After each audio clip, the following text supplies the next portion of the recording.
All right. Hey, you guys. Welcome to Behind the Visual, the podcast where I interview all those people responsible for creating the images and videos you see out in your world every single day.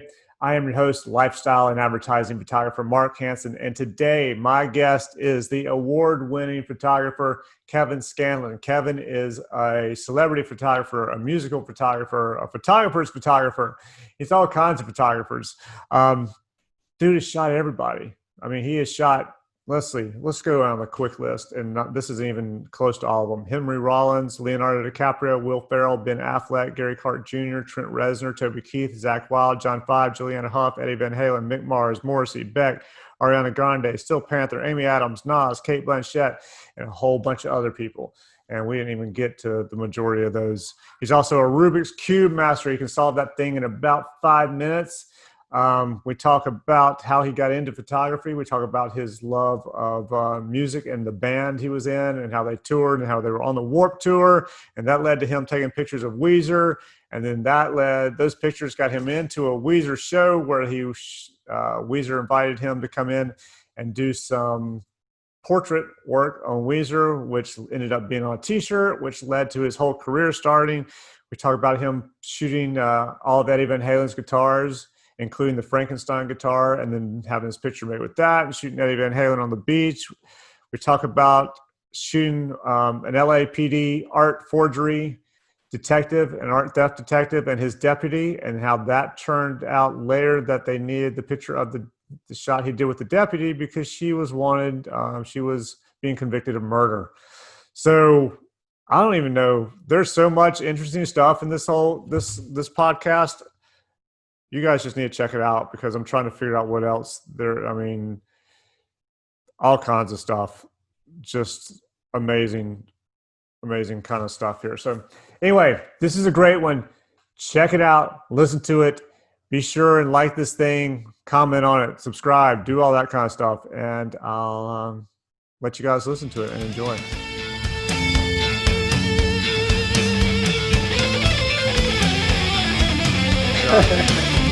Damn cannons, and I'm using this little webcam, and you guys got the cool looking backgrounds, and I got this thing going on here. What's not cool about your background? You got photos, you got cameras, you got a fireplace. I like how it's out of focus. That's a nice scene right there. Well, thank you. Hey, all right, I want to know about this. Okay, I was looking at your website. I want to know about this Rubik's Cube thing. So you can just solve a Rubik's Cube immediately, kind of a deal? What's the deal with that? It takes about 5 minutes. Seriously? You know, it's not like, because you see kids now who are like in 45 seconds, they're just like flipping it around, and I don't know what they got going on. Obviously, there's some sort of brilliant approach that I'm not aware of. But, you know, as the Rubik's Cube came out when my sister and I were kids, and we got a book that was like this thick with all of these procedures and how to like turn the corner like that and how to get the side one to go over here. And it's just, it didn't compute. Like, sure, I could follow those instructions, but when it came time to actually solve the whole thing, it was way too overwhelming, and that book did absolutely nothing. So fast forward to 30 years later, YouTube comes out, and this guy posts a series of algorithms to solve the Rubik's Cube. And so I just memorized that, and then it's just a matter of executing it without making mistakes. Really? So it takes about 5 minutes. Damn, I'm doing good to get one side in 5 minutes. It's a whole thing, and it's actually a really smart approach. You start by you pick a color, you get a plus sign on that side, then you get the sides, then to match like the corresponding center of those sides, then you get the corners. It's all about these algorithms, and it speaks to me as like a computer math oriented mind.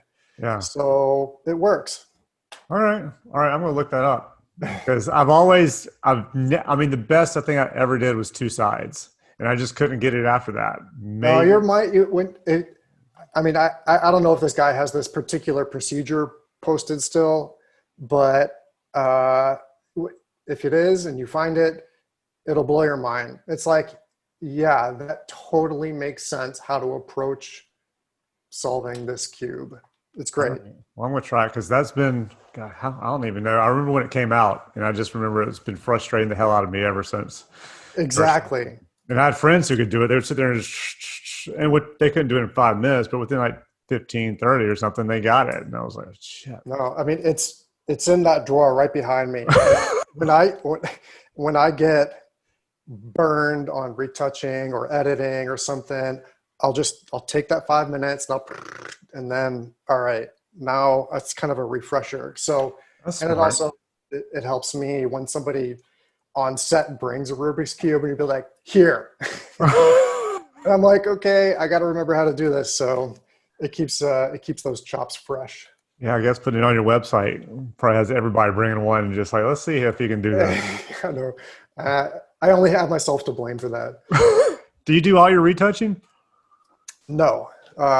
If I have a budget for retouching, I'll often farm it out. I have a couple of people who I go to, Pistol Studios and Amy Dresser. They do amazing work. If I don't have a budget, I'll do it on my own. If I don't have time, I'll farm it out anyway. So it just it depends. Obviously, the professionals do. They have an eye that I Yeah. don't. They have skills that I don't. But over the years, I've gotten pretty good. So I can do it on my own if I need to. Yeah, I can do it pretty decently, but I prefer to send it out if I can. And then I have a friend who was a rep in New York for 20, 25 years. And he came over to my house one day and we're looking at images he just shot. He's like, okay, these are the ones you should use. And now you need to, and he started going, retouch this, get rid of this, get rid of that. And I was like, I don't know that I can do that. He's like, you can do it. I was like, I really don't think I can. He's like, you can do it. And I'm going to sit right here and watch you. So all of a sudden, I mean, it took me a while. I know, like, if I'd sent it to a retoucher, they could have done it in probably 3 minutes. It took me half an hour to do it, but at least I ended up learning how to do it. So and figuring it out. So that part was good. Yeah, nothing like pressure of having somebody right there watching. Yeah, and this dude's hardcore. I mean, he doesn't give you kudos for anything. So when he finally said, Uh, "Oh, hey, that actually looks pretty good," I was like, "Oh, all right, thank God." it's the small victories. Yes, exactly. How did you get started as a photographer? Was this like a kid thing that you liked photography, or did you end up just rolling into it somehow? The seeds were planted when I was young. My sister's 4 years older than me, and she was always drawing things, whether it was like Garfield cartoons or horses or dogs or, something, whatever, doodling, any kind of doodling. And I tried and I sucked at it. It was like I made stick figures look bad. I didn't have that certain something. Yeah, And so there was always this desire to conquer some sort of visual creative thing. So fast forward to, and it's not like I didn't come from a really creative family. My dad played music. He played piano growing up. He oh, played wow. bass. And so I picked up that musical thing from him, which was a great creative outlet. And And when did you start playing guitar?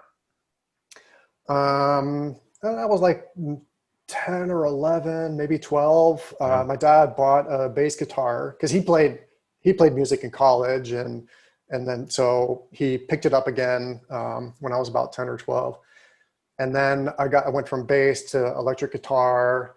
I started taking lessons when I was in like 6th or 7th grade. And so that was a great creative thing. Yeah. So fast forward to my freshman year in high school, I took a printmaking elective. So it was offset printing, screen printing, and photography.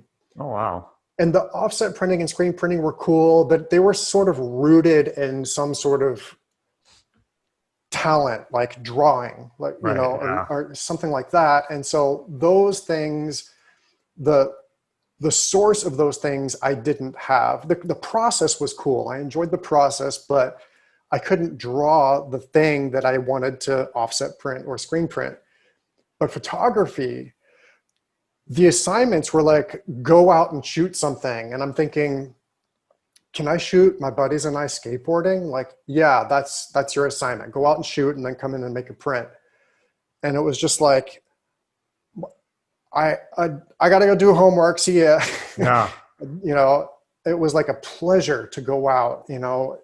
And so having that kind of introduction into homework was amazing. And, you know, I get to have fun doing the assignments. So obviously I was hooked right away. Then I had a buddy of mine who was 2 years older than me, he was a senior. I was a sophomore. He was really, really into photography. He was a really cool guy, and he kind of took me under his wing and taught me a lot about processing and printing. He's a guy named Ben Stechelty.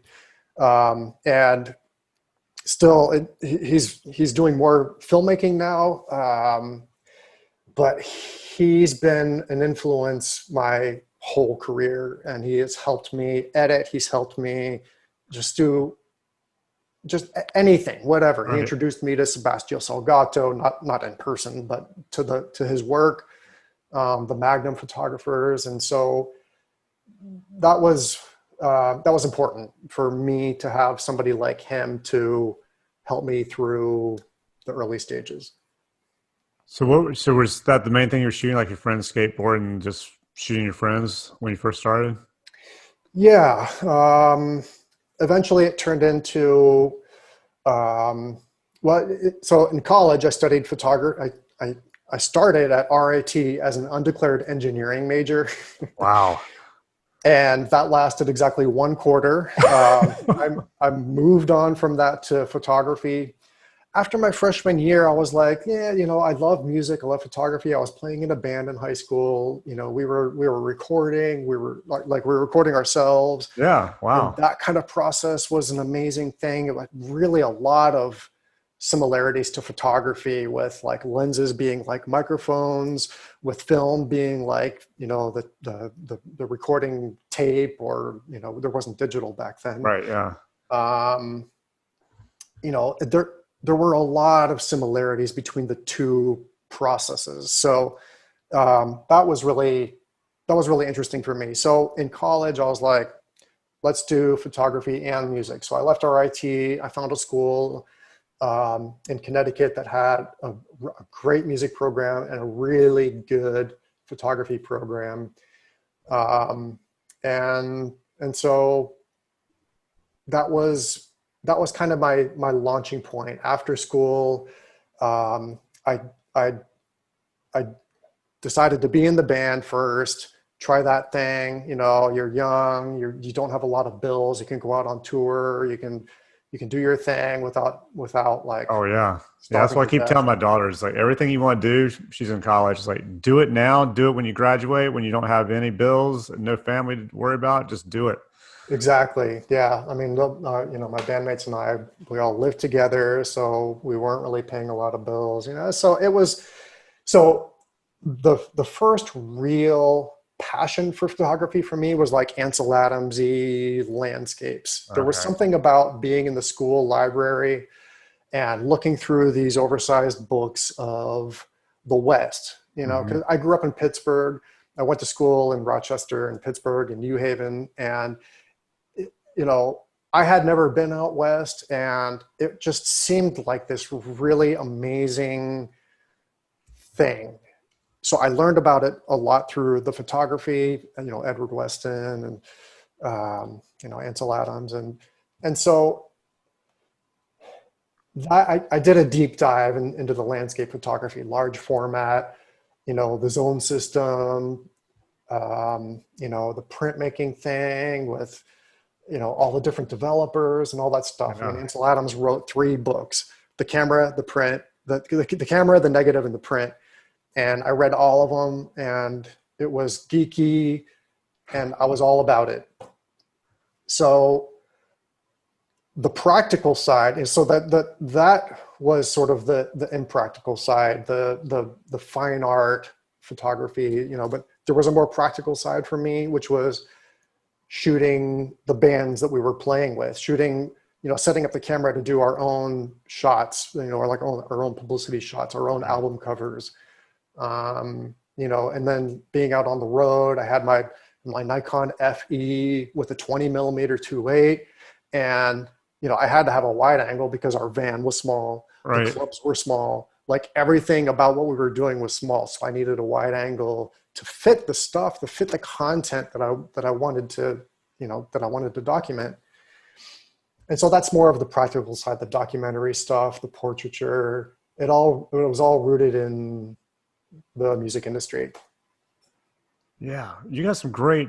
I mean, you got some great clients from everything I've seen. I mean, I was looking at just on your website, and it was I just wrote down a list, and it just kept going and going. I got Henry Rollins, Leonardo DiCaprio, Will Ferrell, Ben Affleck, Gary Cart Jr., Trent Reznor, Toby Keith, Zach Wilde, John Five, Juliana Huff, Eddie Van Halen, Mick Moore. I mean, it just keeps going on and on and on, man. It's like it never stops.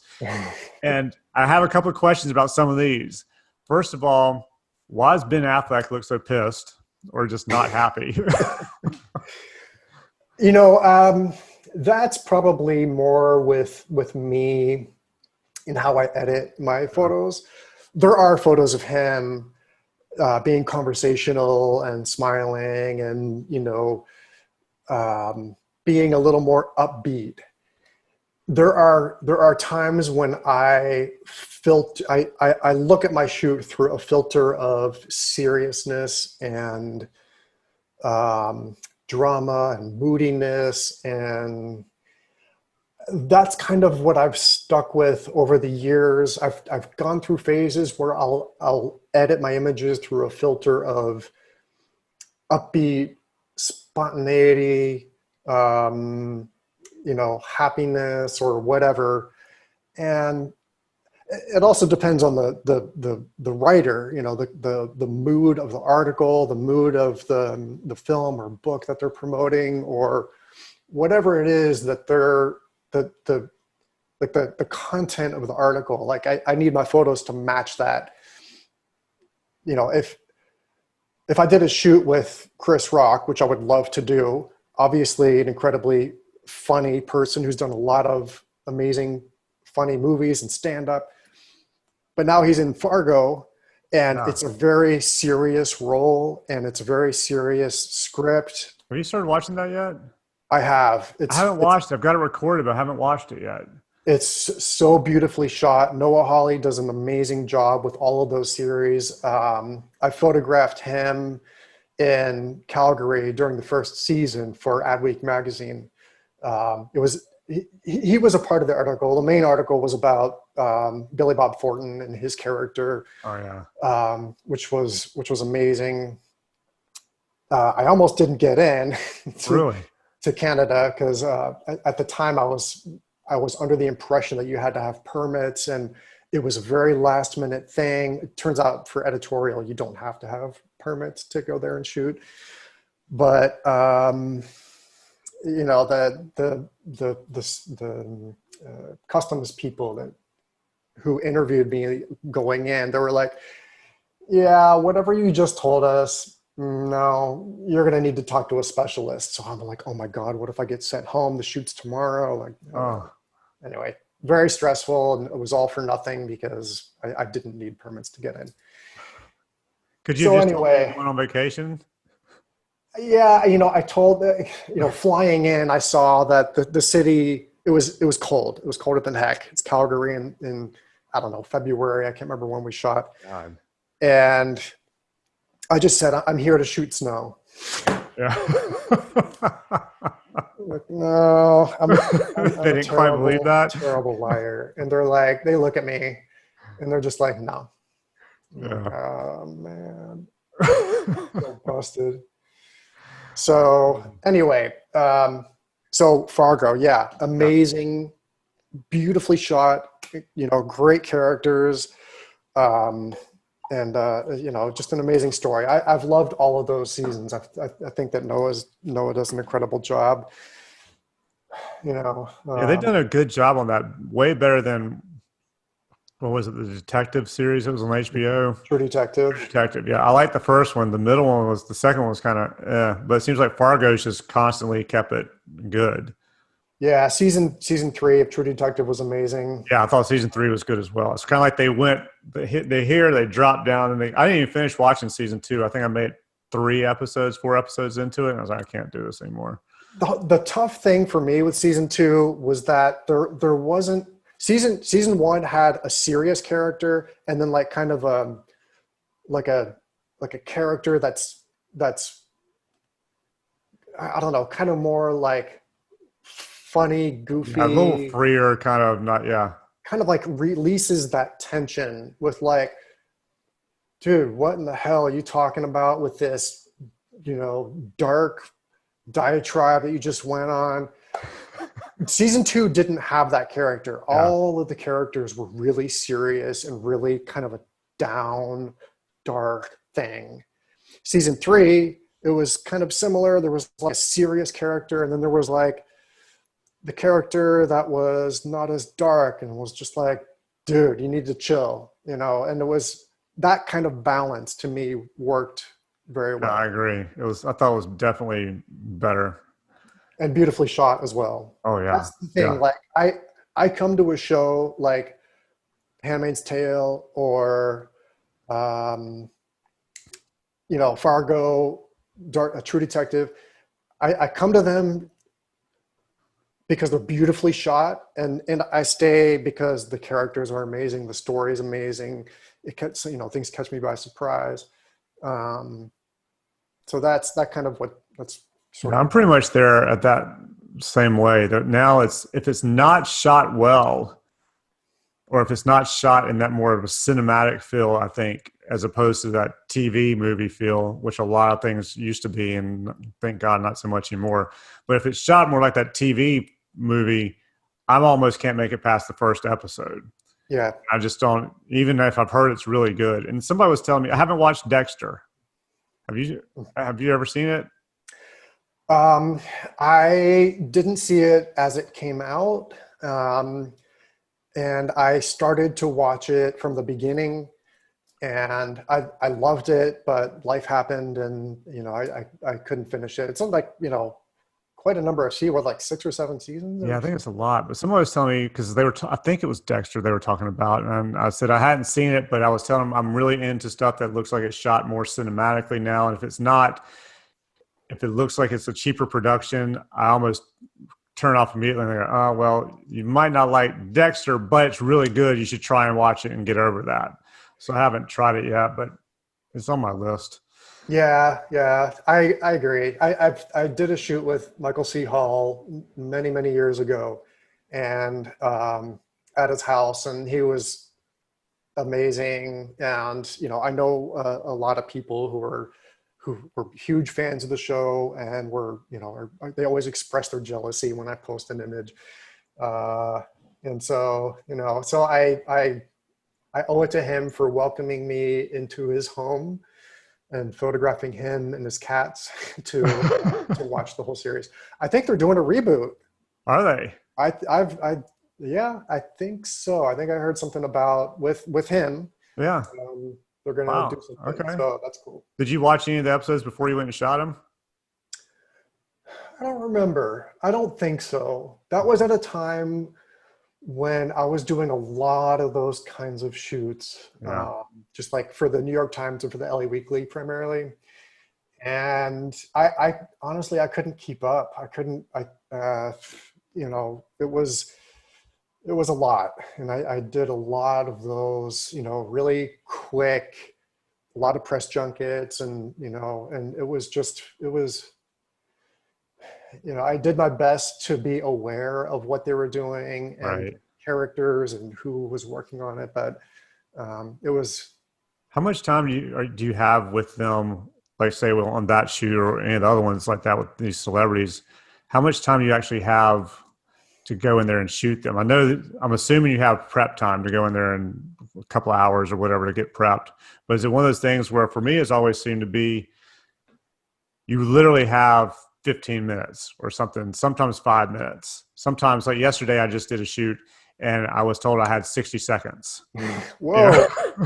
Wow. Yeah. So this was did it end up actually being 60 seconds?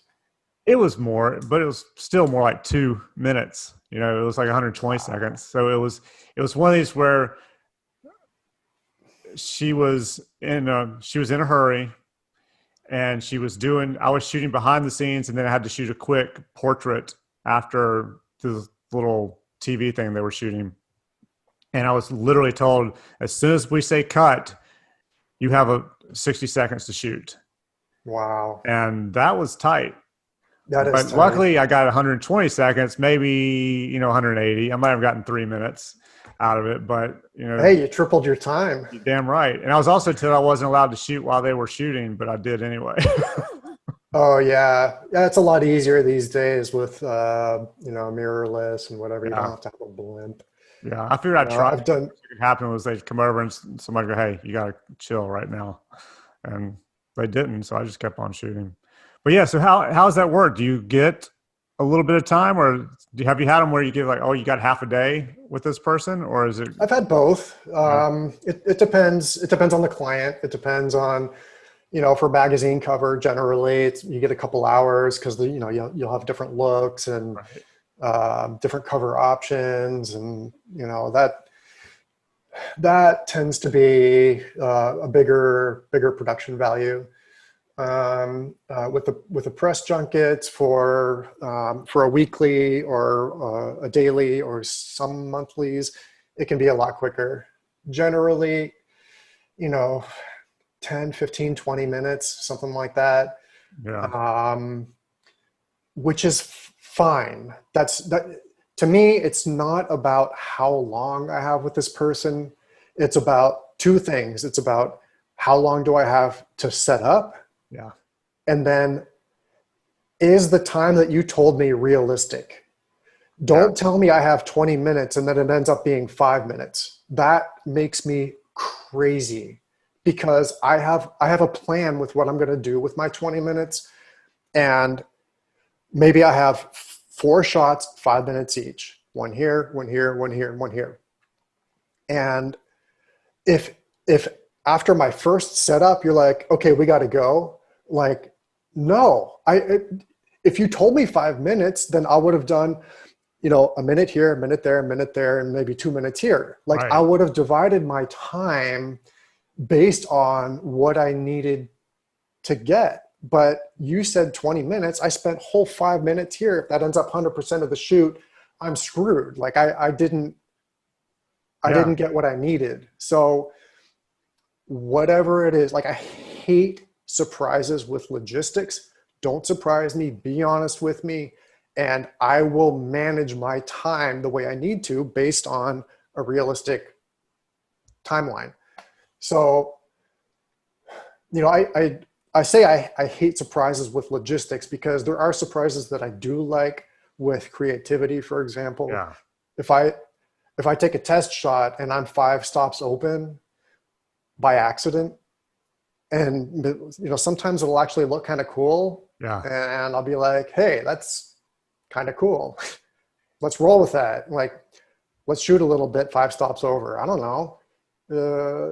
I wouldn't have thought to do that, Right. but what I see in front of me, that looks kind of cool. Let's go with that. That's a pleasant surprise. I actually won an Surprises with award with something like that one time. I was shooting, some friends were in a band and we were shooting rehearsal, or they were shooting a video or something. And my shutter stuck or did something. I'm not sure, but I think it stuck. And so I got these streaks coming through from the lights, and the shot turned out really cool. And it was the only That's one cool. I had. So I was like, hey, yeah. So it ended up working out really well. But so those kind of things, yeah, I definitely understand. That's fun. It's good when that kind of surprise happens for sure. Yeah, I mean, because it's unpredictable. I mean, first of all, you didn't anticipate the shutter staying open, but then the creative result out of that misfunction or malfunction, that's cool. I wouldn't have thought to do that. Yeah, exactly. So I thought it was pretty. Speaking of stuff, like the shot of John 5 with the makeup, was that his idea, or is that your idea? Yeah.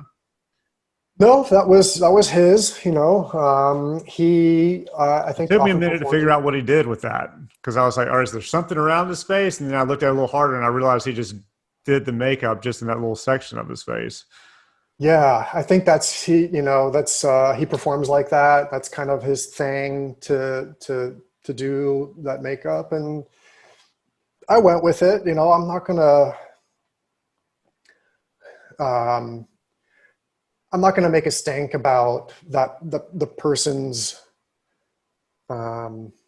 image. Yeah. Whether it's hair, glasses, clothing, whatever. Like I'll roll with that, even if it dates the person, because maybe a couple years later they don't do that anymore, or they do a different style of makeup or whatever, and so we have this image that maybe isn't as relevant anymore because it's stuck in this time. So, but But at the whatever. same time, I think it can be kind of cool because you're capturing that person at that time in their career. That's You true. know, Yeah, so yeah, you can look at it that way.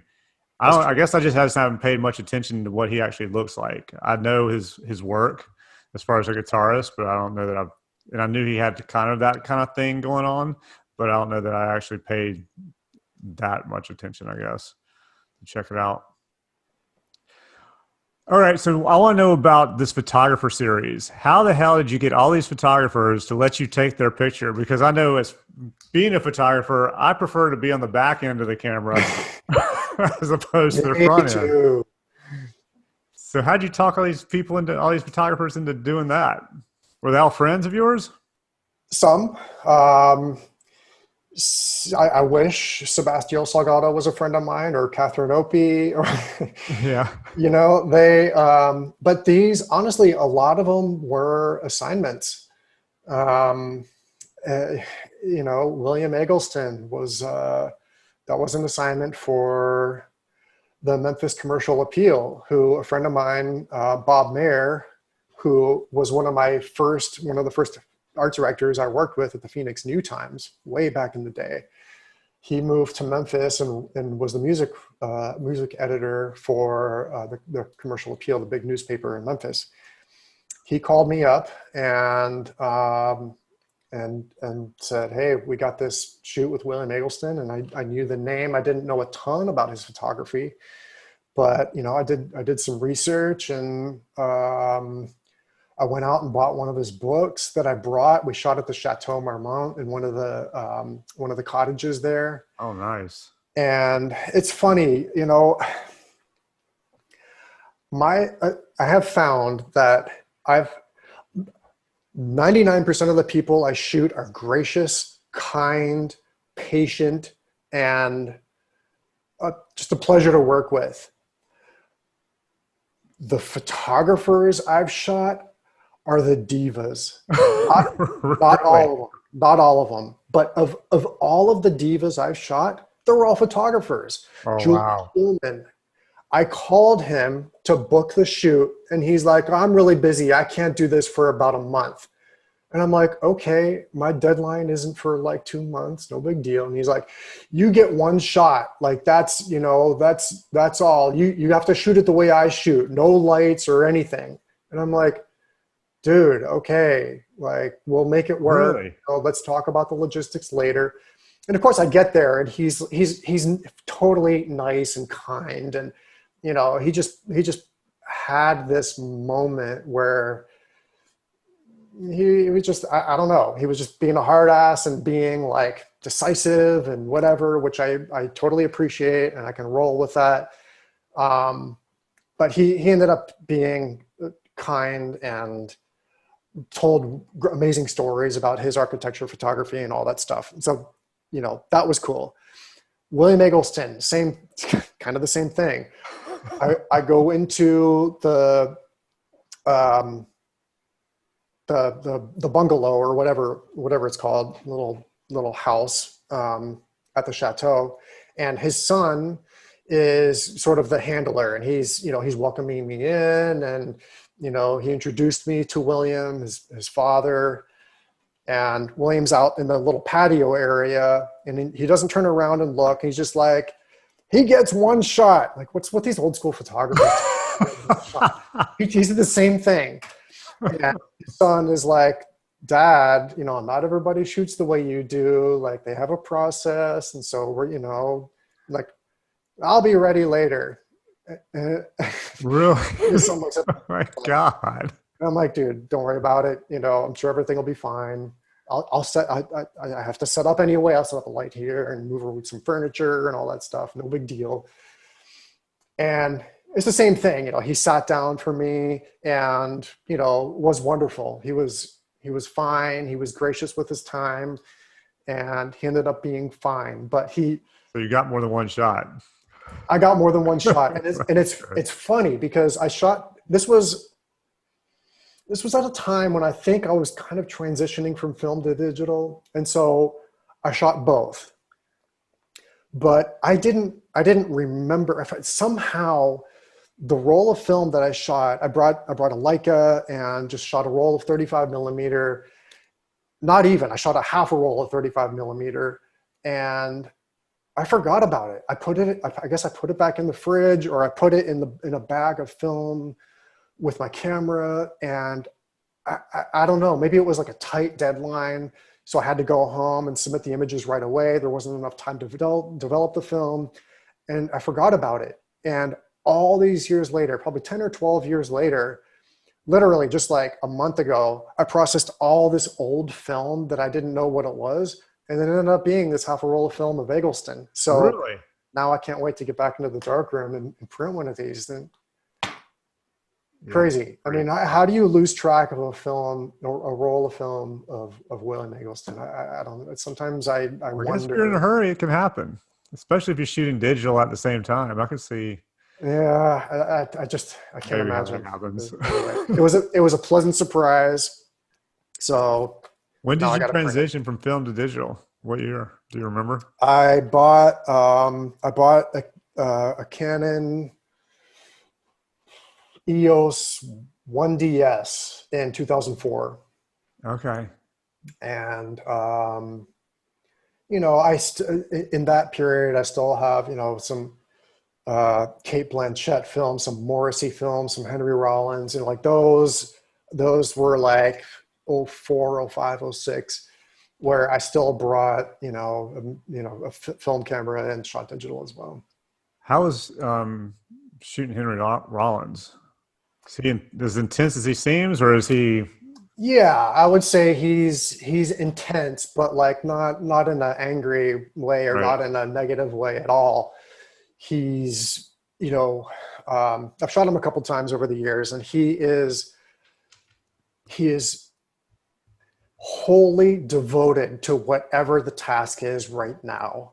Like um, like halfway through the shoot, I'm checking in with him. I'm like, "How you doing? How we doing on time?" Like, I don't want to overstay my welcome.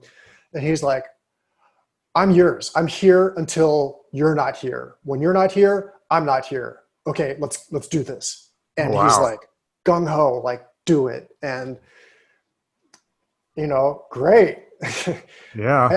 I mean, I've shot people who are like on their phone half the time and, kind of paying attention to me, and um, that's fine. That, but like Henry's not like that. Henry is fully committed to the task at hand. So it's a pleasure. Well, yeah, I was gonna say that's gonna be great to have that. You don't have to worry about them checking their phone the whole time and you know listening to their publicist or whatever, pulling them off to the side, I guess, to talk to them about something when you're ready to shoot. Yeah. I mean, Henry's just, he shows up. No, there's no entourage. There's no nothing. Just like gray t-shirt, like there's no, he's just, You can say it, bullshit. there's no bullshit. There's no bullshit with him. That's good. Yeah. I think that's got to be very good. So, what do you have a shoot in your head that's like this is one of the most memorable shoots, or the shoot that you remember thinking that you still think back on now? And said, I can't believe I got to shoot this, or this was one of them when I first got started. I was like, oh my god, I get to shoot this person, kind of a thing. Um, there are a lot of those, a handful of those shoots. I mean, um, and all for different reasons. I did a shoot of an investigator at the LA County coroner. Oh, wow. And that was profoundly memorable because of the smell, because of the stories. Like they're just, really quick. I talk a lot, so I'm going to try to No, that's keep this fine. You quick can talk because all there's you want. top stories. But I was waiting for the investigator she had to bolt and do something that was urgent. So after I got done setting up, another investigator comes in and he starts chatting with me. And, he talks about and so of course I go to, my question is, what's the most gruesome Oh, yeah. thing? Like just like you're asking me, what's the most memorable thing? I'm asking him, like, what's the most memorable thing? And he talks about these workers who were working with a chopper, and immediately I'm thinking like, oh my God, somebody was decapitated by a helicopter. And because the guy, the investigator, he was Spanish, and so he was talking in kind of a thick Spanish accent. And so when he said chopper, I'm thinking like a helicopter. Oh, yeah. Yeah. Chopper. And he's like, all the pieces, and we had to, we had to find a finger because that's how you identify the person. Yeah. And I'm like, dude, what kind of helicopter was this? Like, I figured the person was like decapitated or something, or, but like finding pieces. I mean, what, it turns out he was talking about like a wood chipper, like the landscapers cutting down a tree and putting the tree through the wood chipper, and it goes into the back of the truck. Yeah. And, one of the guys was up in the tree cutting down the branches, and he looks down and his buddy's gone. And I guess the worker got stuck and got sucked in and went through the wood chipper. Ooh. And, the way that they had to find like a thumb to get a print off of it to ID the person. And I'm just like, that's gnarly. That's a gnarly gnarly story. This guy was full. I mean, he had, there was like this thing on the desk, and it looked like a series of like little sausages in this liquid, like formaldehyde, or like, I don't know what it was. And I'm like, that's cool. What's that? And he's like, oh, well, when we find a body that is out in the desert, it's very dry out here. All the moisture dries out. And you think about, like, if you take a raisin and you try to get an impression off of a raisin, it's not going to work. You have to rehydrate. These were all fingers off of a body that they put to rehydrate them so that they can pull them out and get a print. And they're just sitting there on the desk. And I'm like, that's gnarly. Yeah. So, okay. So that was a memorable shoot. Okay. The actual photo shoot about itself. That. When the smell, did they tell you how to get over the smell? Because my stepbrother used to work for the coroner's office here, the medical examiner's office here. And he said when he first started, like, oh, just take a deep breath in through your nose and you'll get over it. You'll stop paying attention to it. So there's something that was around garbage or something one day, and I did that and it didn't work. I was like, he's a liar.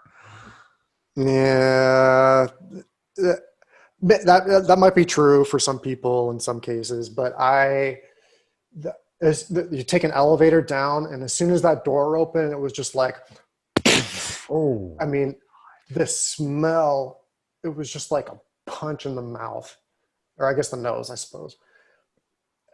And they're like, do you want something? And I'm like, nah, I'm cool. I'll be all right. I'll be fine. And I didn't vomit or anything, so that was good. But it was. Did you have a mask, or was it just you? No. Just right. No. Yeah, my daughter went in to watch a friend of ours who's an orthopedic surgeon. So she's trying to figure out what she wants to do in college, which my youngest starts next year. And so she went in to watch a surgery, and he was doing a knee replacement. So he had to cut into the knee and then cauterize it so it wouldn't keep bleeding.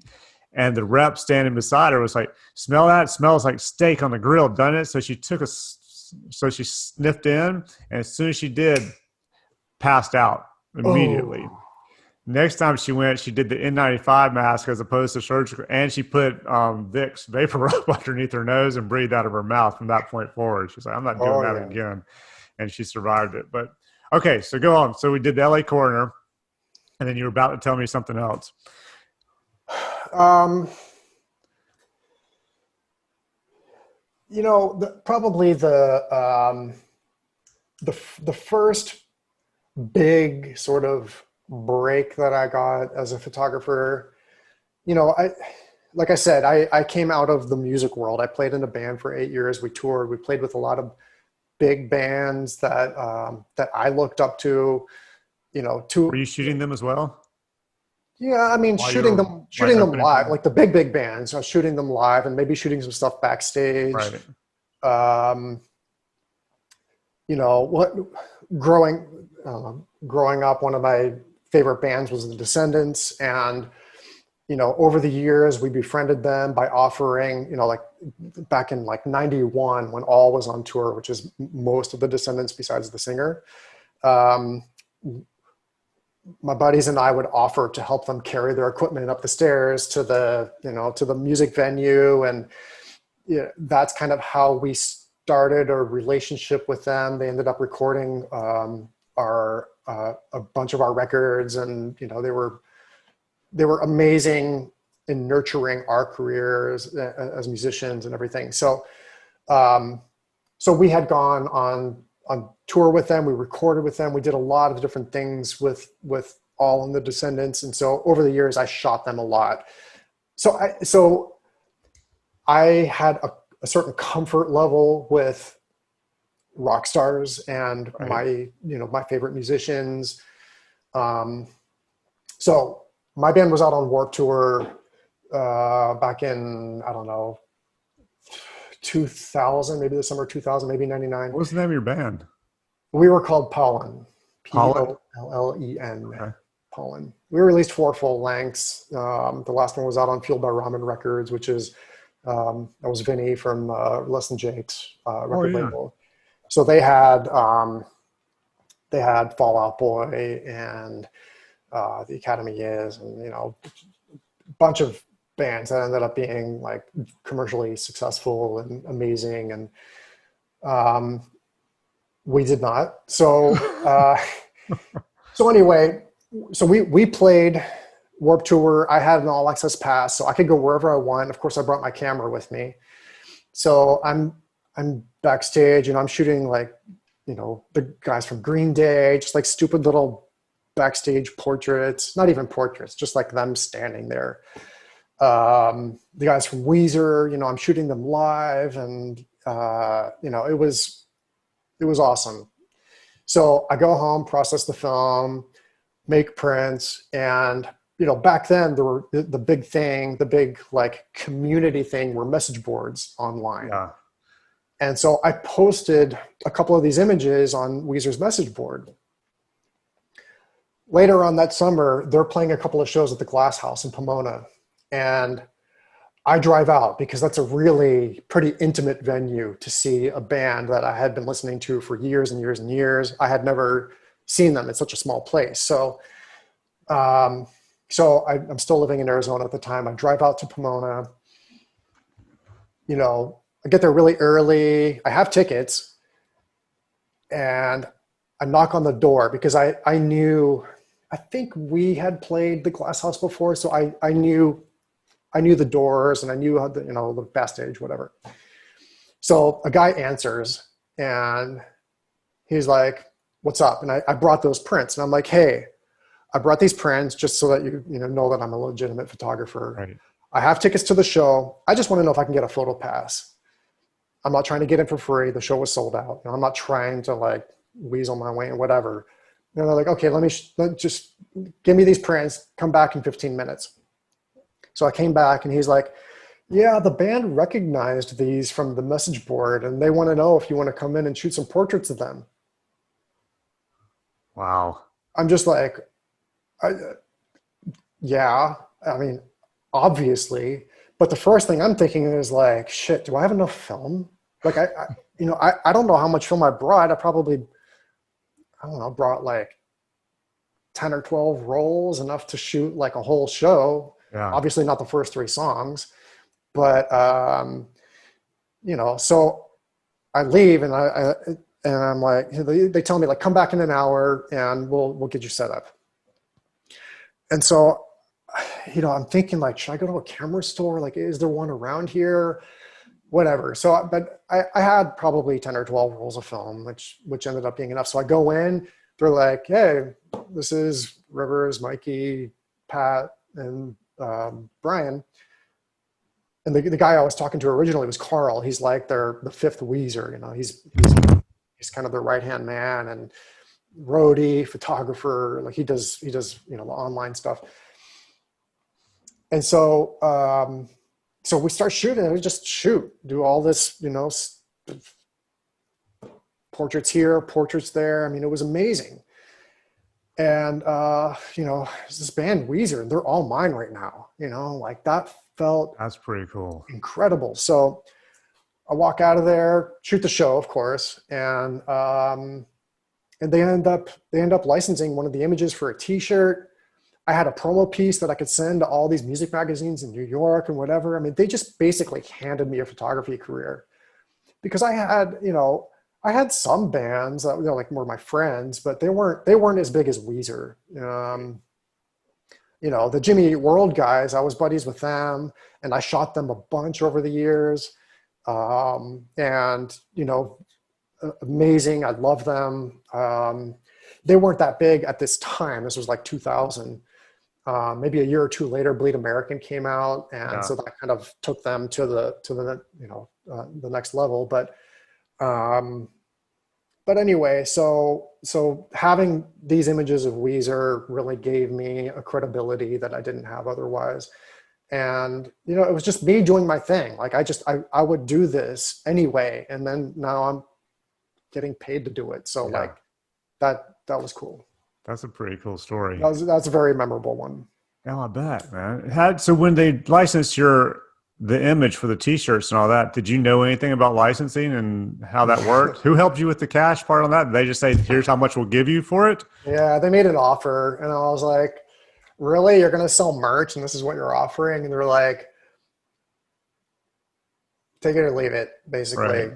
And I honestly, it wasn't about the money then. I didn't care. Well, it sounds like they could have given you $1 and it still would have been well worth it. Yeah. I mean, they knew that I was a young photographer. I don't think my band had stopped playing yet. So I didn't really have, I'm trying to think. Yeah, I'm pretty sure I was still like fully committed to the band and I had few plans to be a photographer in the future, but it wasn't on my plate now. So I don't know. They figured, let's make an offer. If he takes it, if he doesn't, then we'll go ask somebody else who has a cool black and white photo. Right. I took it and, I don't regret it. Yeah. More to life than money. Was I taken advantage of? Maybe, but like I said, yes, right. I didn't have to say yes. So was I taken advantage of? I think if you look at it as that can help jumpstart your career, then it's. Yeah. I think to me, I agree. I think to me, that was more valuable for me as somebody starting out. I got a lot of mileage out of it. And now, I still have that film. I'm still making prints of it. And I can do that now. It's like this moment in history. They don't even have that bass player anymore. Mikey Welsh, he passed away. And so it's like this little slice of Weezer that I have. And I don't know, it's I think it meant more to me than the money would have. Oh yeah, I agree. I think it was well worth it, whatever you got paid for it. I think it sounds to me like it was worth. It was $300. Oh, okay. Well, hey, That's you know that's what? That's for a merch deal, like that's not enough. well, But no. again, I I, I said yes, It's and still better. I I have totally a get friend it. of mine who shot some chick who's a country singer, and she was just getting started at the time, and he shot her right before she moved to Nashville. She moved to Nashville. She's releasing an album. They want to use his shot on the album cover. They offered him $100. All right, here's $100. I don't know what he said. I don't know if he said yes or if he said no or whatever, but 300. So that's three times what they offered. And this is 2000 money. Yeah, this Like was that, 2018, I think, yeah. 2019 on that one. So it sounds like it's just gotten worse. If you adjust for inflation, Yeah, they're offering you worse and worse, less and less money. How on the Warp Tour thing, did you guys do the whole tour or were you just there when they came to where you were living? Okay, No, it was like West Coast Warp right. Tour dates. Yeah. Um, you know, wh- I just imagine which is that fine. I being mean, chaotic. we would have been honored to been asked to do the whole tour. But the way the Warp Tour works is grueling. Like God, because it's such a big production that booking locations isn't very easy. yeah. So the way that they're spaced geographically doesn't make sense for a touring band, which is fine. Most of the bands are being driven. They're on buses, they're in RVs or like whatever. Yeah. But for a band like us, we're driving ourselves in a van. They're like 8, 12, 15-hour drives between these Oh cities. God. And, it's just like you can't, that's not sustainable as a human Yeah. to do that. I mean, people do it and we probably would have, but, a normal tour is like 3-hour drives, 8-hour drives, maybe, but like, out west, maybe some of those drives are a little bit longer, but like, it can be pretty, you're outside all day. It's the summer. Yeah. It's hot. It's humid. It's just like really gnarly conditions for a band like us. But what we did, we enjoyed. It was fun. No regrets. Yeah. I figured it was probably a little chaotic based on the touring that they had. How long did you guys? So did you do like a week or two or a month or is it just? Probably like a week, I Yeah. think. And even that probably wasn't consecutive days. Right. I don't remember. Like we did Phoenix, we did Fresno, California. Maybe we did like Pomona. Who I can't handled setting all remember. that up for you? Like for when you guys were touring on your own, did you guys have a manager or did you just have somebody in the band who was handling your tour, like setting you up at venues or wherever you were going to play? Our record label helped us, Fueled by Ramen. They helped us a lot. Um, we did have a manager at one point, and he didn't help us at all. Yeah. Sounds like Our the majority of my reps. yeah. I mean, I've had much better luck with my photo agents than the band did with that manager. I mean, it was just like a lot of talk and it wasn't Yeah. very helpful. So like a lot of what we did was internal. Our singer Dan did a lot of work behind the scenes. I did some of the bookings on tours and like sort of the management. Like my last day job was a database administrator. So when we booked the tours, I brought a laptop and I built a database Really? for the tour where I could track like all the music venues I reached out to, their phone numbers, address, and all the ones that we got booked. And I attached a map to it and driving directions and all this So stuff. you really had that whole left and right brain thing going completely together. You Super not just one or the geeky. other. Yeah. That Wow. was kind of my that was my contribution to the band, was, kind of like a logistics thing. Well, that's probably good because a lot of people don't have both sides of their brain at that level, I don't think. I mean, that So, was the first thing that got me into photography. I was a math and science guy. Like, I yeah. was an abstract thinker, I wasn't much of a reader, and like, it was the chemistry and like the numbers on the camera and the mechanics and, the that kind of stuff drew me in, and the homework assignment, skateboarding, Yeah. obviously. But the that's what made me good at it to begin with, because I was able to grasp the exposures and like the numbers and like all of those concepts. I got all that. The creativity came later. I should say the creativity is still coming. Like I Yeah. haven't I haven't achieved like a creative zenith. Like maybe technically I've done a lot of cool things, but the creative part is an ongoing thing forever. Like that'll never I end. think that's probably good because if you get to a point, I think, where you think you've shot that great shot, the best shot you're ever going to shoot, then what's the point in continuing? Because for me, it's always, no matter what I shoot, I always think, well, I could have done that better. Or if I'd shot, and now I'm constantly looking at other photographers. Like I'm looking at your work and I'm looking at other photographers' work and I'm going, damn, all right, I still got a long way to go. I need to be shooting like this or shooting like that. We're shooting, I never would have thought to shoot that way, but that's a cool idea. Maybe I need to do that next time. And, learning stuff like that just by watching and looking at other people's stuff. I agree. I think that it's really important to consume photography, but there was a big period of my photography career where I approached every shoot like, how would Ockenfeld shoot this? How would Seliger shoot this? How would Leibovitz shoot this? And it's important to be inspired by other photographers and other artists in general, filmmakers, painters, whatever. It's important to be inspired by that, but to take it literally and be like, how would this photographer shoot this? Okay, that's how I'm going to shoot this. That was the wrong way to go about the work that I was doing. It Right. should have been like, how can I do this in a way that's appropriate for this shoot? And that's a way that I've never done before.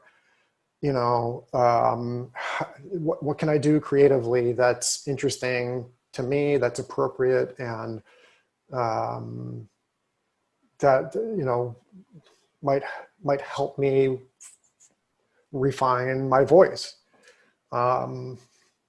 I think that's a good way to look at it. I think because there's so many people, I think will do like what you're talking about. They'll see another photographer's work and and while they're shooting, like, okay, I want to do that. I want to shoot that. And I think when I first started, and I think probably it's an okay thing, is you look at other photographers, you try and figure out how they shot that, and you go shoot your version of that or something similar to try and get it. And I think it helps you learn how to shoot and helps you, figure out lighting and camera angles and that kind of stuff. But then once you get past that learning point, then I think it's what you're saying is correct. You need to use it more as inspiration and something to help you just go like, that's great how they shot that, but don't sit on set and pretend like you're that photographer and try and shoot it again.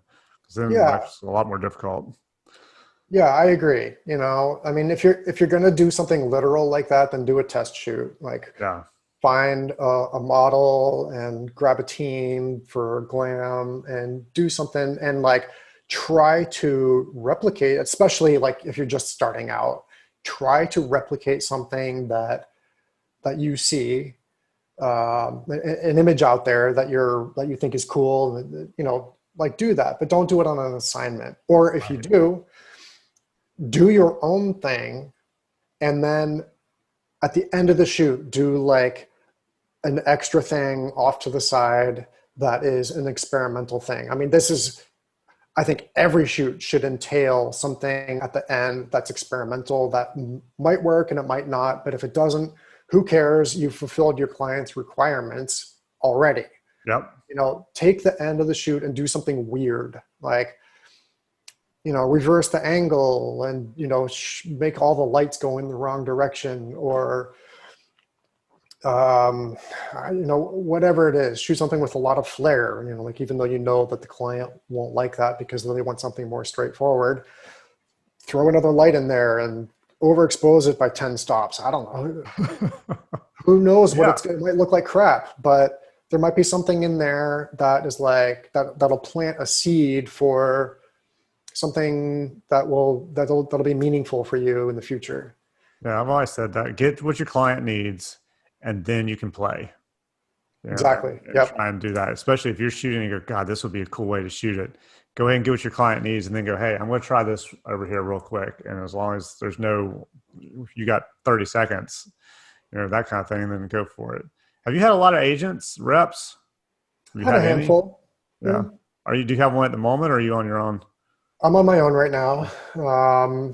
I haven't done like a hard push to find an agent. Yeah. There are benefits to working on your own. But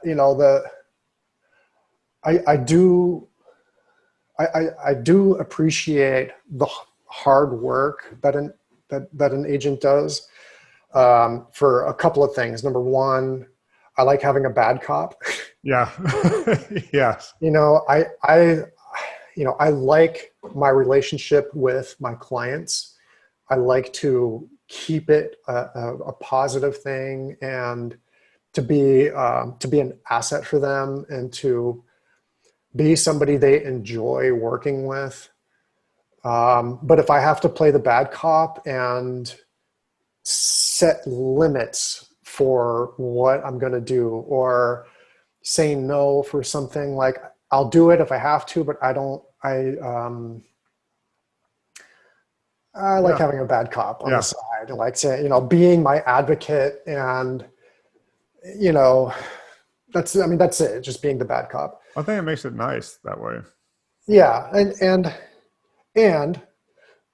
I'm not an awesome marketing person.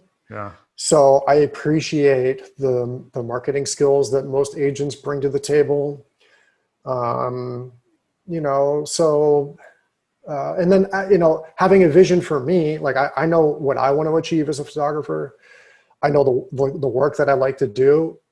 Somebody else might come in, an agent might come in and say, like, hey, we think that you'd be good at this. Why don't you try this? I'm going to set you up with a team, go out and shoot this, and then let's shop this around to some new clients that you've never thought to work for before. And I think that kind of outside the box thinking is something that I appreciate from the agents that I've had over the years. Yeah, the best one I had was probably the first one I had, and then she ended up leaving and going to produce and then have a family. But it's one of those things for me, is the job. I was offered a job, and the price they offered was not that great. It included everything. It was for my Digitech, any of my expenses, whatever. And at the time, I probably would have said, okay, that's not what it should be. The numbers aren't right there they should be, but I'm going to say yes because I don't want to turn the job down. I want the money. She didn't care about the money because she was getting paid salary from the agency, the bigger agency itself. So she went back and said, he'll do it for that price, but that's just for him. You have to pay his expenses and his assistants over top of that. And they came back and were like, okay, we'll do it. So I would have completely screwed myself if I hadn't been for her. So having somebody like that, I think, is definitely helpful. You still got to give up, 25, 30% of your cut, but it can be helpful at the time, I think, if you have the right one. But then there's so many times I've had since that a lot of agents who were just kind of and weren't really worth it. Okay, so a couple more questions and I'll let you go. I want to hear about Eddie Van Halen, and I want to hear, because I think it was on your Instagram, you hinted that you may have played the Frankenstein guitar, but you didn't actually say it. So I'm kind of wanting to hear about that shoot. That was amazing. That was for rest in peace, Eddie Van Halen. Just a, a mountain of influence on music and our culture and guitar work and songwriting and all that stuff. Just a giant, and he will be sorely missed. So this was for a cover shoot for Guitar Aficionado magazine, now defunct. They called me and they said, okay, here's what we want to do. We're going to shoot at his house. 5150, the recording studio is at his house in Beverly Hills. It's like a guest house. We're going to shoot his guitar collection there. And then the following day, we're going to go to his beach house in Malibu and shoot portraits of him. And I was like, okay, yeah, let's do that. Yeah. So his guitar tech, this guy Matt, an amazing guy, wonderful. I ended up shooting him with his amp collection a couple of years later for the same magazine. Amazing, helpful, super positive guy. Really enjoyed working with Matt. He brought all the guitars over and like set them up, and like, here's, okay, this was this guitar, it's a meow meow meow year, and he got it, and this is whatever. So he kind of like took me through the process of all the guitars. And toward the end, there was the 5150, which is the guitar from like the music videos, Hot for Teacher and right. Panama, with the Kramer neck. And that was amazing. Like, cause I was pretty, highly influenced when I saw those music videos, and like smiling, and all the other guitar players were like so serious about their guitar playing.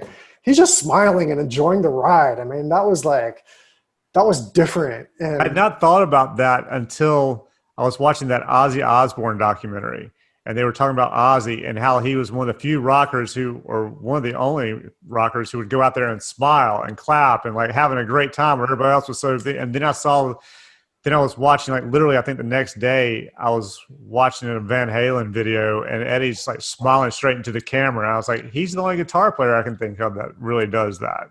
Yeah. It's great. It was it was original. Yeah. So anyway, so then Matt brought out Frankenstein, which is the Strat neck, and that was actually the cover that was the guitar that was on the cover of their first record, and at the time it was like the black and white stripes, and so Did you find out where the stripes came from? I think Eddie's a doodler, and I say that meaning like, he doodles with the guitars, with the like the paint, the electronics. Like, he'll take out a pickup and throw a new one in.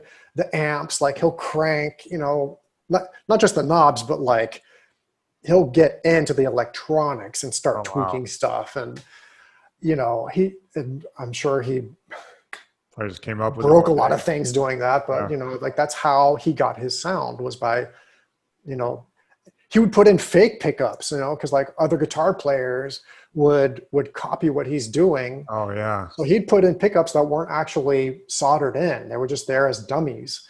Really? So I guess he had a sense of humor. Yeah. But anyway, so Matt brought out Frankenstein, and I'm like, "Can I hold that guitar?" And he's like, "Yeah, sure, here." And so I have it, and it's just like this one iconic guitar. And I started to play it, and it was woefully out of tune. I mean, it was like unplayable. I was like, and I'm like, oh man. And I'm not going to tune it because I don't want to go there. But whatever. I got to play it. To be able to play it in tune or not, that's pretty incredible. So I asked my assistant, Carl Klinger, I'm like, Klinger, will you take a picture? And I'm like, Matt, is it okay if Klinger takes a picture of me? Like, Yeah, you can take a picture of you with the guitar, but you have to promise me you will never, ever post this on social media for as long as you live. And I'm like, all right, fair enough. Like that deal, no Yeah. problem. So I'll never post it. I have it on my phone. I'll show it to you. Hackers, please don't hack my phone. That would be uncool. Um, so, so that's something that I have. And so a couple of years ago, the guitar was on display at the Met Museum in New York. Yeah, I heard that, and I so wanted to get up there to see it, but I was actually in New York shooting, but did not get a chance to go over there and do it. Oh, bummer. Yeah, they had a lot of cool guitars. They had like Leo Fender's first solid body prototype. They had Muddy Waters Telecaster. They had, Stevie Ray Vaughan's Strat. A lot of really good tool, really cool. They had Joe Strummer's Telecaster with like the stickers on it and stuff. So, but with Eddie's guitar, they had it in plexiglass, like on a little pedestal, so that you could walk all the way around it. Oh, wow. And I I shot the guitar. I shot Eddie, Frankenstein front and back, and I took detail shots. So I took those with me when I went to the museum, and sure enough, like these little marks. I mean, it was So it like was this, it that was wasn't, the guitar. yeah, That was it. wow. Yeah, Yeah, God, I wish I'd gotten over there to see that. it was pretty cool.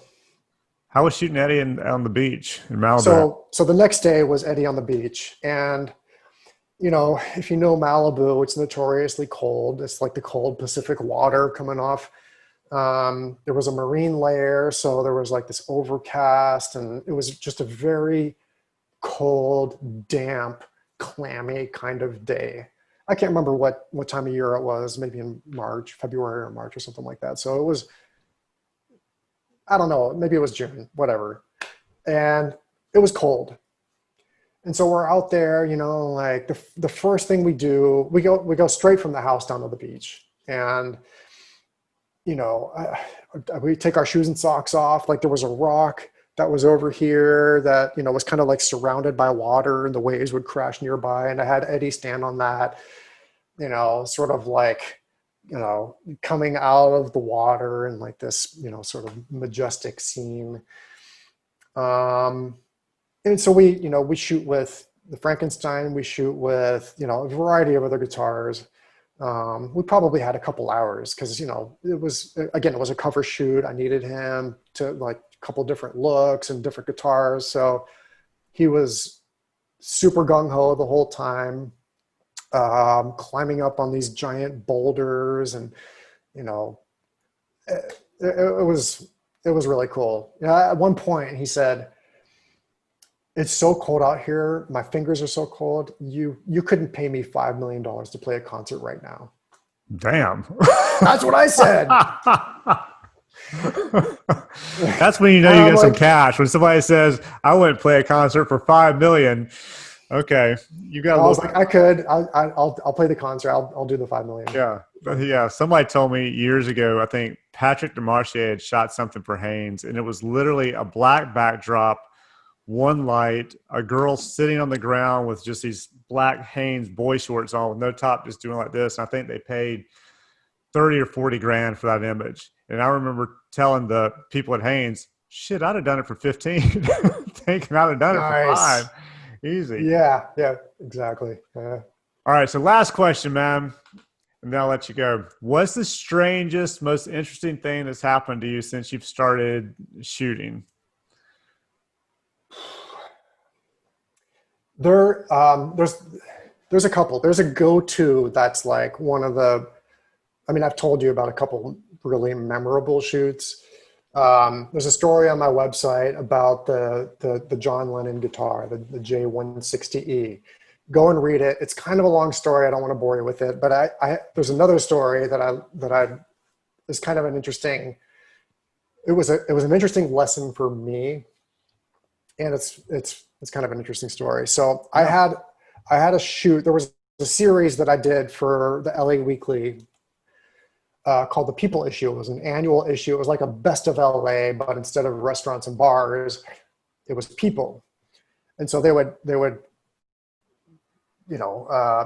they would do articles about people, movers and shakers, all kinds of people, community organizers and movie stars and, artists, like all kinds of creative people.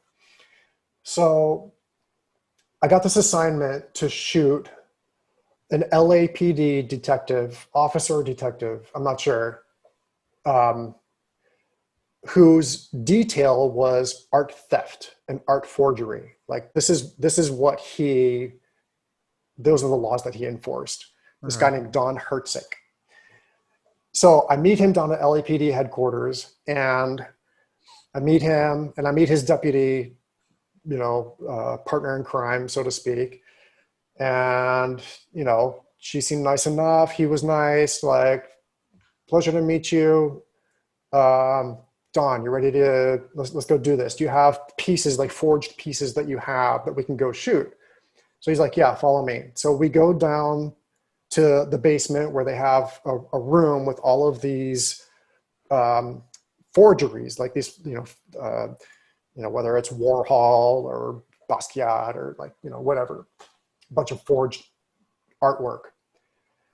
And so his deputy is following us, and I'm like, oh, it must be time for her lunch or something. She must be going to the cafeteria. And so, but she doesn't get off the elevator. She comes down with us. And I was just like, okay, that's cool. She just wants to tag along. And like, this must be fun for her to like something different to, go see a photo shoot. And so I set up a light, and like, we're all just kind of small talk, chit chat, whatever. And I set up the scene, and I'm like, okay, well, Don, let's start with that piece, and stand over here, and let me do a couple tests. And his deputy gets in the shot, and I'm like, okay, this is going to be awkward. What's your name? Oh yeah, Stephanie. My assignment's to shoot Dawn, but I didn't say this out loud because it would be, but I'm thinking this, like, my assignment's to shoot Dawn. Stephanie's in the shot. Well, how do I Photoshop her out? I got to set her up. And like, you know what? No, I'm not going to. Okay, so I'm going to shoot some shots with both of you. And then I want to do some individuals with different art. Like I want to shoot some individuals of you, Stephanie, and then I want to do some individuals with Dawn. Okay? That was smart. So we would do some of this or whatever. And so I submit the images, and maybe I told the art director, Derek Rainey, that the story and how awkward it was.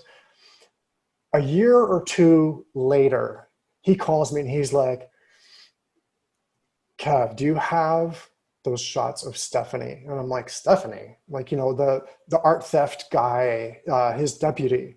And I'm like, yeah, why? And he's like, she just got indicted for murder. I'm like, what? Are you serious? What happened?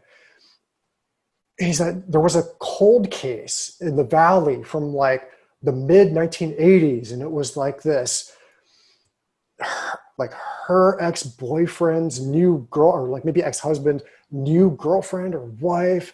She was murdered, but at the time they thought it was a robbery because there were a series of robberies.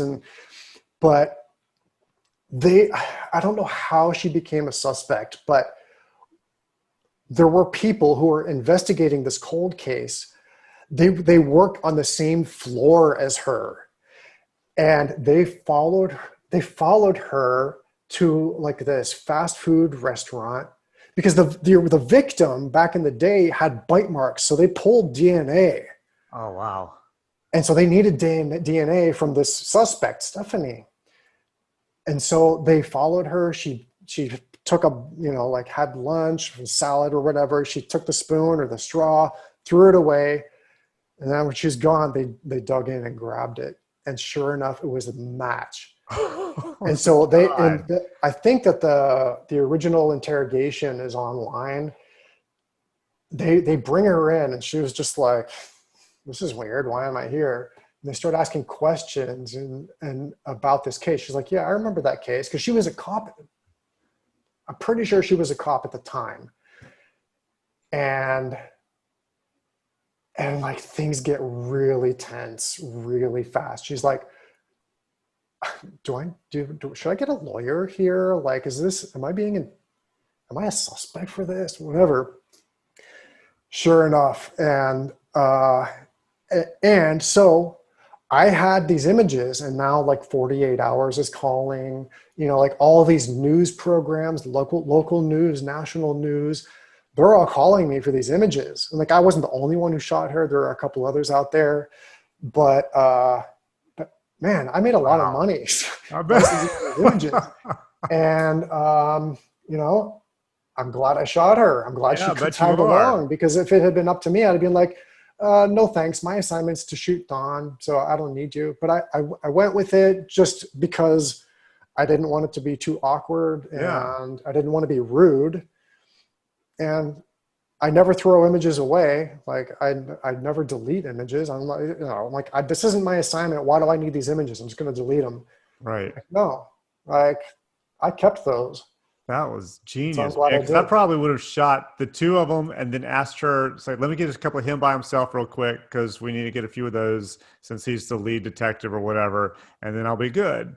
So the fact that you shot them both and had just her, that's incredible, man. And that you didn't throw it away. I think it was the same thing with, when Clinton had that whole thing with Monica Lewinsky, the guy who had the shot of Lewinsky kissing Clinton, and I can't remember his name right now. I'm blanking. He was talking about how all the other photographers there he thought had probably deleted those images because they didn't need it. He doesn't delete anything, so he was like, "I remember that face or whatever." And went back and found that shot. So that's pretty smart to keep all that stuff too.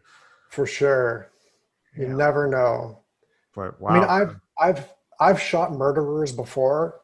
When I was living in Phoenix, I did a shoot for the Phoenix New Times about skinheads, and I didn't know it at the time that one of them had committed murder in the past. That came out later when he was arrested and charged with and convicted of a particular murder.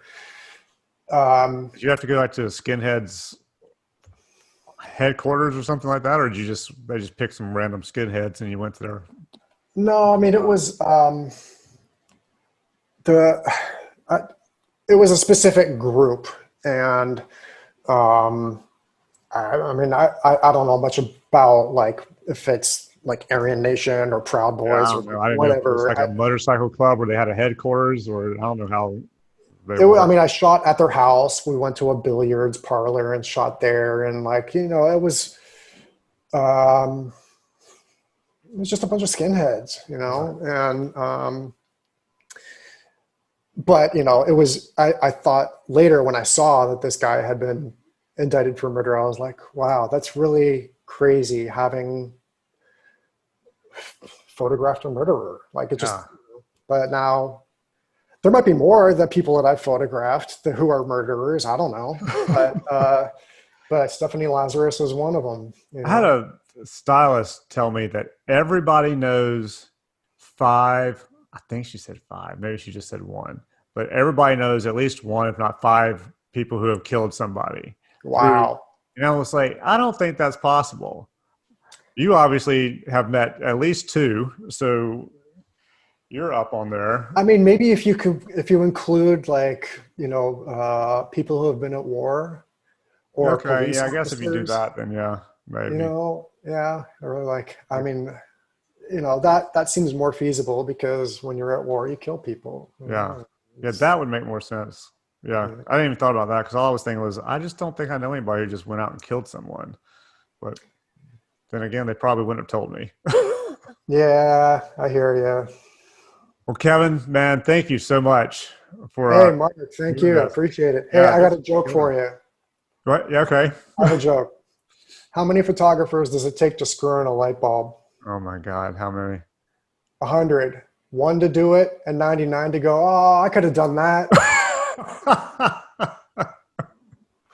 Yeah, that sounds exactly right.